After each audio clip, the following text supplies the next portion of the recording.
Bon, les amis, sixième jour de guerre, l'Iran est en train de résister jusqu'à présent.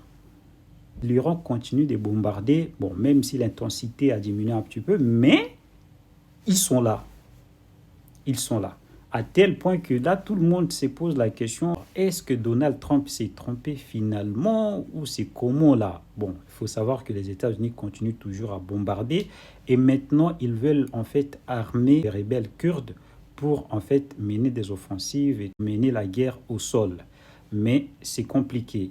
Hier, les États-Unis ont pilonné, ont torpillé en fait un bateau de guerre iranien au large de Sri Lanka. Donc ça a fait plusieurs morts, plus de 150 morts comme ça et tout. Donald Trump affirme que l'Iran n'a plus de capacités militaires pour continuer la guerre.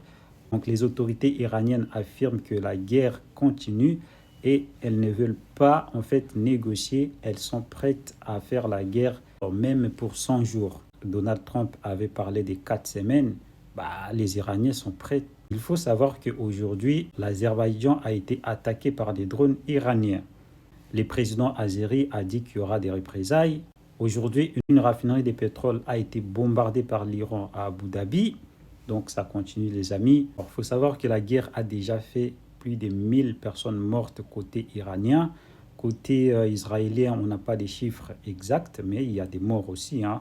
Et côté américain, hier, on était à 6 soldats déjà morts. Aux États-Unis, il y a déjà des réactions négatives qui commencent à venir. Les gens commencent à pointer du doigt à Donald Trump pour dire que ouais, les Américains n'ont rien à voir avec cette guerre. C'est l'Israël qui a entraîné Donald Trump dans cette guerre. Maintenant, ça devient de plus en plus difficile. Il y a des sources qui parlent de la pénurie des munitions pour intercepter les missiles iraniens, tout ça. En tout cas, la situation est toujours catastrophique et donc on verra bien comment ça va finir cette histoire.